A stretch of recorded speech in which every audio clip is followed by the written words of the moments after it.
अपना UPSC, BPSC, NEET qualify करना होता है। बहुत सारे एग्जाम को छात्र क्वालिफाई करना चाहते हैं, लेकिन उनका बेसिक कमजोर होने से उनको बहुत सारा प्रॉब्लम होता है। और सबसे बड़ा बेसिक 9, 10, 11, 12 होता है।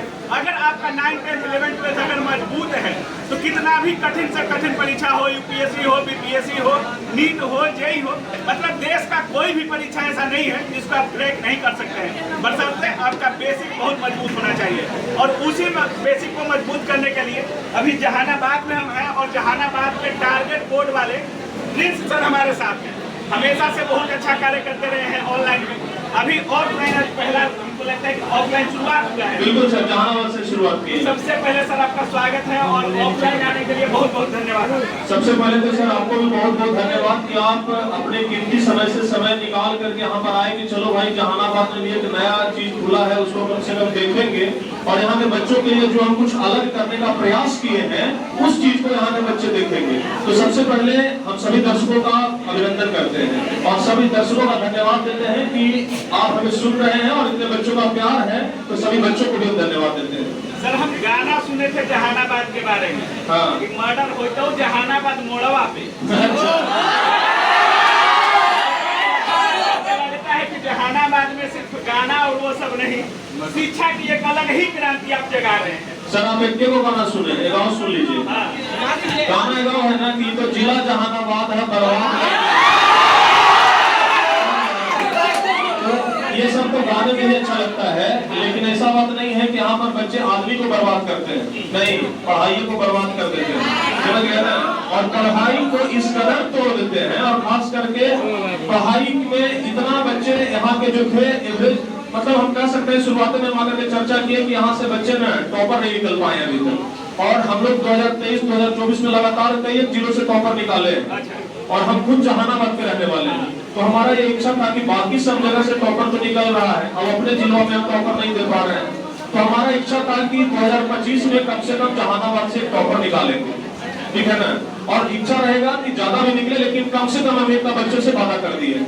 सर थोड़ा पढ़ाई पे आते हैं, कोई भी एग्जाम हो, चाहे यूपीएससी हो, नीट हो, बीपीएससी, दरोगा, कोई भी एग्जाम हो देश का, अगर आपका बेसिक मजबूत है तो वो तो आसान लगने लगता है। लेकिन अभी होता क्या है कि जैसे 9, 10 में लड़के थोड़ा सा पढ़ाई कमजोर कर देते हैं, बिहार बोर्ड में क्या स्थिति है आपको पता ही, और बाद में उनको बहुत दिक्कत होता है। और अभी देखा जा रहा है कि हर एग्जाम में एनसीईआरटी पे सवाल आ रहे हैं, क्या कुछ कर रहे हैं आप बेसिक पढ़ाने के लिए, अलग क्या कुछ कर रहे हैं? देखिए सर, बात ऐसा है कि ये बात अभी भी हम बच्चों से चर्चा कर रहे थे कि अगर किसी भी कंपटीशन की दुनिया में जाना चाहते हैं, चाहे वो भारत का दुनिया का सबसे कठिन एग्जाम क्यों न हो, आप लोगों को एनसीईआरटी यानी छठा से लेकर के 12वां तक मजबूत करना होगा।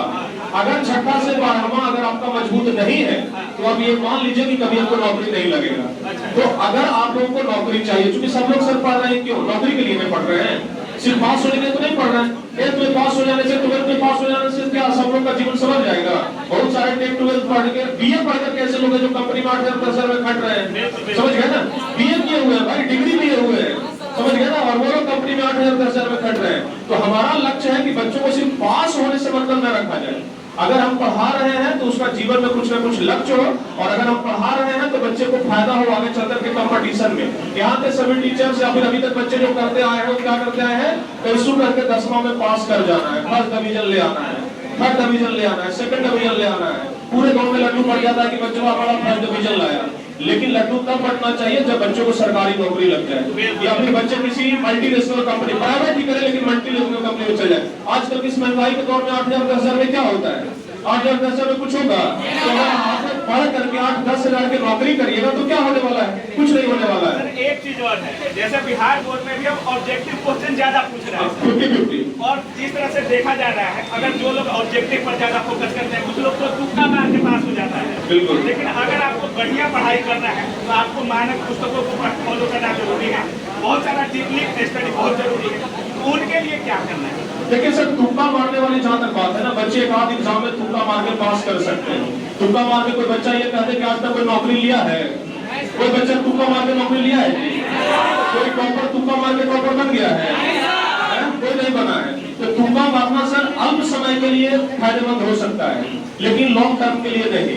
तो इसलिए बच्चों को अगर पास करना है, पास नहीं बल्कि टॉपर बनना है, तो उनको मेहनत करना होगा, उनको बेसिक कंप्लीट करना होगा। और हम तो खुल के जाते हैं सर कि यहाँ के बच्चे आते टॉपर क्यों नहीं आए। बच्चे सभी हम पूछ रहे थे कि सर यहाँ के सब टीचर टॉपे हैं, पूरा पढ़ाते हैं जो समझ में आइए जाता है। तो जब हम सब टीचर टॉपे हैं, समझ में आइए जाता है, तो बच्चे में टॉपर का नहीं बन रहा है। टॉपर बनना चाहिए था। एक चीज और है, जैसे ही बोर्ड का एग्जाम आता है, ये सभी मतलब बहुत कम एज के आपके पास छात्र हैं, जैसे ही बोर्ड का एग्जाम आता है मार्केट में एटम बम बिकना चालू हो जाता है। मतलब एक पुस्तक भी है शायद एटम बम बिकता है, मतलब इसको पढ़ लो, सारे सवाल यही से आते हैं। मतलब उन सब चीजों के लिए क्या कुछ बोलिएगा? देखिए सर, एटम बम जो है ना कभी भी फट सकता है, और जब फटेगा तो नुकसान करेगा बहुत ज्यादा, समझ गए ना। तो कोशिश करिए कि एटम बम फटे ना, जब तक ना फट रहा है तब तक सुरक्षित है। जहिया फट गया जहिया सब उड़ जाइएगा, समझ गए ना। तो ऐसा ध्यान रखिएगा कि एटम बम कुछ समय के लिए ही आता है, समझ गए ना, सब समय के लिए नहीं आता है। याद होगा जापान में एक बार परमाणु बम गिरा था, आज तक लोग पढ़ता है, समझ गए ना। तो वो सब कभी कभार होता है। जहानाबाद के धरती पे क्या होने वाला है? जहानाबाद के धरती पर एक अलग तरीके का बदलाव होने वाला है सर, जो कि आप लोग बवाल होने वाला है।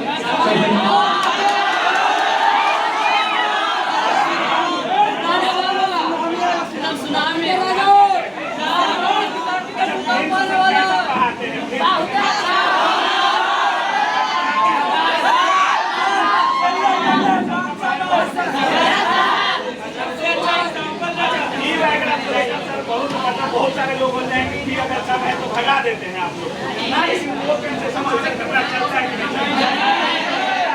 अगर ठीक है तो सब लेते हैं।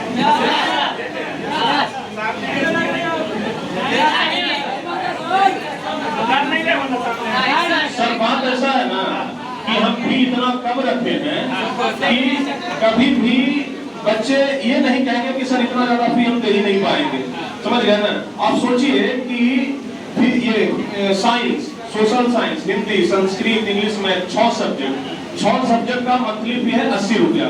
तो 80 मंथली फी 80 रुपया और पूरे साल का फी है 999 रुपया, समझ गए। तो आप ये सोचिए 80 को अगर हम 6 सब्जेक्ट से भागा देते हैं तो कितना हो जाएगा, 17-18 रुपया आता है सर। तो पूरे साल अगर हम 18 रुपया में एक सब्जेक्ट पढ़ा रहे हैं, महीना का भी बात करते हैं, तो बताइए इससे सस्ता पढ़ाई में होता है कहीं? हाँ तो बिल्कुल, क्योंकि सर सस्ता क्यों नहीं रहेगा। हम जानते हैं कि हमारे पास जो बच्चे पढ़ते हैं ना वो कोई अंबानी, अडानी और टाटा बिरला महेंद्र के बेटा नहीं है, समझ गए ना। सब लोग जहानाबाद के लोकल किसान के बाल बच्चे हैं और हम खुद किसान के बाल बच्चे हैं। हमें पता है जब हम पढ़ते थे ना तो पिताजी फी चुकाते थे, कैसे पता है, धान बेच करके, भैंस के दूध बेच करके। जब 5-6 महीना का पेंडिंग हो जाता था ना तो पिताजी कहते थे कि लाओ भैंसिया बेच देते हैं। तब इस तरीके से वो फी भरे। तो हमें पता है कि बिहार बोर्ड के बच्चे किस गरीबी हालत में जीते हैं। तो इसलिए बच्चे को किस तरीके का शिक्षा चाहिए और कितना में शिक्षा चाहिए, समझ गए ना। बहुत सारे टॉपर भी हुए हैं आपके क्लास में, 2023 में भी हुए, 2024 में भी हुए और एक नहीं बहुत सारे टॉपर्स निकले, ठीक है। रैंक 1 हुआ सर शेखपुरा जिला से निकला था 2023 में रुमान अशरफ, वो तो देख लीजिए। उनको हम अपने तरफ से 1.5 लाख रुपया का इनाम दिए थे। हाँ देख लीजिए, वही लोग एकदम रैंक 1 में बिहार में टॉपर। अब क्या होने वाला है, रैंक 1 भी दे रहे हैं ऑफलाइन, और ये 2023 का है, 2024 का सब जगह पोस्टर लगा हुआ है।